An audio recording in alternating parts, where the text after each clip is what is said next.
Hello everyone, welcome to Sanjeev physics course. तो आज हम लोग देखने वाले हैं Bohr Wheeler theory of nuclear fission.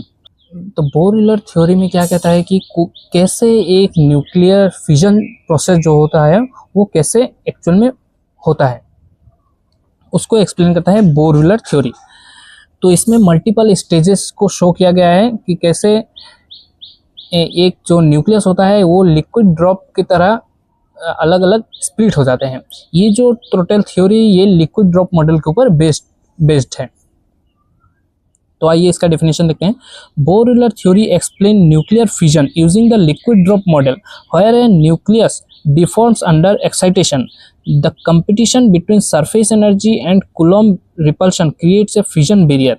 When excitation energy exceeds this barrier, the nucleus splits into two fragments and release of energy।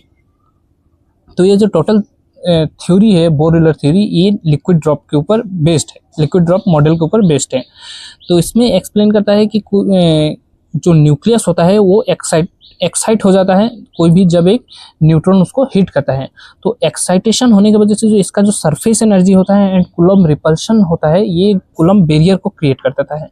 And जब ये excitation होता है, एक्साइटेशन जो एनर्जी होता है, ये जब कूलॉम्ब बैरियर को क्रॉस कर देता है, तब जो पेरेंट न्यूक्लियाई है वो डॉटर न्यूक्लियाई में स्प्लिट हो जाता है एंड उसके साथ न्यूट्रॉन रिलीज होता है and large amount of energy release होता है। तो इसको हम लोग स्टेज बाय स्टेज देखते हैं, step by step. Stages of fission, तो ये सब इतना इंपॉर्टेंट नहीं है, मेनली स्टेज देखते हैं हम लोग। Formation of excited compound nucleus. When A heavy nucleus absorbs A neutron, तो अल्टीमेटली क्या होता है कि ये जो रिएक्शन होता है ये स्टार्ट होता है न्यूट्रॉन के हिट की वजह से। जैसे यहाँ पर यूरेनियम 235 न्यूक्लियस है, इसको जब न्यूट्रॉन हिट करता है तो ये पहले एक्साइटेशन स्टेट में चला जाता है। एक compound nucleus is formed, it gains excitation energy making it unstable and ready to deform. तो ये जब अनस्टेबल हो जाता है, मतलब एक्साइटेशन स्टेट में चला जाता है, तो ये एक्साइट हो जाता है, तो इसको स्टेबल स्टेट में आना पड़ता है। तो ये जब एक्साइट हो जाता है तो ये डिफॉर्मेशन के लिए रेडी हो जाता है। तो now nuclear deformation. The excited nucleus changes from spherical to elongate to dumbbell shape। तो नॉर्मली जो न्यूक्लियस होता है वो स्फेयर इसमें होता है, स्फेयर शेप में होता है। तो जब एक्साइटेशन बहुत ज़्यादा हो जाता है तो ये धीरे धीरे इलोंगेट होने लगता है, मतलब स्फेयर से ऐसे ऐसे स्प्लिट होने का प्रोसेस में जो इलोंगेट होता है, एक तरह मतलब जैसे इलिप का शेप होता है, इलिप्स का शेप होता है, स्फेयर से इलिप्टिकल शेप में ये कन्वर्ट होने लगता है, तो इसको एलोंगेट बोलते हैं। तो एलोंगेट होने की वजह से ये थोड़ा थोड़ा डंबल शेप में आने लगता है। तो दो तरफ थोड़ा ज़्यादा मास हो जाता है एंड बीच में कम मास होने लगता है। This deformation increases gradually due to internal vibration. तो जब एक्साइटेशन होता है तो इंटरनल इसका जो न्यूक्लियस होता है वो रैंडमली बहुत ज़्यादा मूव करने लगता है, तो इसको इंटरनल वाइब्रेशन बोलते हैं। तो ये इंटरनल वाइब्रेशन की वजह से ये जो प्रोसेस है ये फास्ट होने लगता है। Competition of energies during deformation. As deformation increases surface energy increases which resist deformation. तो जब डिफॉर्मेशन होने लगता है तो इसका जो सरफेस एनर्जी है वो नाइबरिंग न्यूक्लियस को पकड़ के रखता है। तो नाइबरिंग न्यूक्लियस को पकड़ने की वजह से इसका जो डिफॉर्मेशन प्रोसेस है वो उसको रेजिस्ट करता है। बट इसके साथ साथ at the same time the coulomb energy effectively promotes splitting which favour deformation. तो जब सरफेस एनर्जी इसको रेजिस्ट करता है तो उसके साथ साथ इसका जो इंटरनल एनर्जी है वो इसको प्रमोट करता है। इसका जो इंटरनल कूलॉम्ब एनर्जी होता है जो कि रिपेल करता है एक न्यूक्लियस को, तो जो इसका जो रिपल्शन फोर्स होता है वो ज़्यादा होता है कंपेयर टू इसका सरफेस एनर्जी, तो अल्टीमेटली इसका डिफॉर्मेशन होता है। Now fission barrier. The total energy first increases and reaches a maximum value known as the fission barrier. तो जब इसका एनर्जी होता है वो surface energy and internal energy की वजह से इसका एक फिजन बैरियर क्रिएट हो जाता है। And if the excitation energy exceeds this barrier, a neck form and eventually this neck break। तो जब ये फिजन जो इसका जो एक्साइटेशन होता है ये जब बहुत ज़्यादा हो जाता है तो ये फिजन बैरियर को क्रॉस कर देता है एंड धीरे धीरे एक डंबल शेप से नेक फॉर्म हो जाता है। मतलब अप्रोक्स बोल सकते हैं 2 स्फेयर फॉर्म हो जाते हैं, यानी 2 न्यूक्लियस फॉर्म हो जाते हैं एक न्यूक्लियस से, एंड बीच में जस्ट टच रहता है, इस तरीके से फॉर्म हो जाता है। इसको हम लोग नेक बोलते हैं।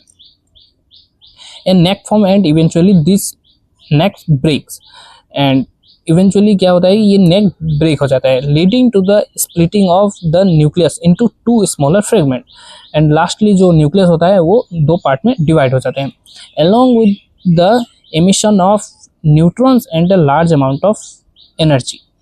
एंड इस ब्रेक होने की वजह से न्यूट्रॉन्स रिलीज होता है and a large amount of heat energy release होता है। तो नाउ देखते हैं condition of fission. From energy consideration fission become possible when z square divided by a is approximate equal to और ग्रेटर देन 45। तो कोई भी जो न्यूक्लियस का मास नंबर होता है एंड उसका एटॉमिक नंबर होता है, यहाँ पर z एटॉमिक नंबर है एंड a मास नंबर है, तो उसका जब mass number and atomic number put करेंगे तो इसका जब रेशियो 45 से ज़्यादा या फिर 45 के इक्वल होगा तभी न्यूक्लियर फिजन पॉसिबल होता है। दिस शोज हेवी न्यूक्लियाई जिसका एटॉमिक नंबर लार्ज होता है, बड़ा होता है, are more chances to fission. Also the dominance of Coulomb repulsion over surface energy. यानी कि अल्टीमेटली ये बोलना चाहता है जो लार्ज नंबर ऑफ न्यूक्लियस होता है उसका मतलब large number of nucleus means जिसका एटॉमिक नंबर ज़्यादा होता है, z का वैल्यू ज़्यादा होता है, उसका ज़्यादा चांसेस होता है न्यूक्लियर फिजन होने का, क्योंकि उसमें जो प्रोटॉन नंबर होता है वो ज़्यादा होता है। तो प्रोटॉन नंबर ज़्यादा होने की वजह से उसका जो कूलम्ब रिपल्शन फोर्स है वो ज़्यादा होगा, तो इसकी वजह से वो स्प्लिट होगा। तो ये था बोर-यूलर थ्योरी जो कि न्यूक्लियर फिजन को एक्सप्लेन करता है on the basis of liquid drop model. तो नाउ इसका लिमिटेशन देखते हैं। Neglect the shell structure. The theory treats the nucleus as a liquid drop and ignores quantum shell effect, so it cannot explain the extra stability of certain nuclei. तो similarly जो liquid drop model की तरह ये भी कोई भी nucleus जो होता है उसका सेल स्ट्रक्चर को एक्सप्लेन नहीं कर पाता, एंड इसके वजह से इसका जो कुछ एक्स्ट्रा स्टेबल न्यूक्लियाई है उसको भी एक्सप्लेन नहीं कर पाता। तो सेल स्ट्रक्चर मीन्स कोई भी जो न्यूक्लियस होता है उसके अंदर शेल्स होते हैं, डिफरेंट शेल्स होते हैं, लाइक एटॉमिक शेल्स जैसे होते हैं, न्यूक्लियस के अंदर भी ऐसे शेल्स होते हैं, जो कि ये बोर-यूलर थ्योरी एक्सप्लेन नहीं कर पाता। Fail to explain asymmetric fission. It predicts equal splitting of nuclei whereas experimentally most fission fragments are unequal। तो बोर-यूलर थ्योरी जो एक्सप्लेन करता है कि जो फ्यूजन होने के बाद जो स्प्लिटिंग प्रोसेस होगा वो इक्वल होगा, कोई भी जो न्यूक्लियस है वो स्प्लिट होगा तो 2 इक्वल स्फेयर में स्प्लिट होगा। तो एक्सपेरिमेंटली ये रॉन्ग है, क्योंकि कोई भी जब न्यूक्लियस स्प्लिट होता है तो अनइक्वल होता है, ना कि इक्वल। तो इसको एक्सप्लेन करने में तो इसको गलत तरीके से एक्सप्लेन करता है बोर-यूलर थ्योरी। तो ये 2 था इसका लिमिटेशंस। तो I hope you all understand bore-Euler theory. तो इस वीडियो के लिए इतना ही, थैंक यू।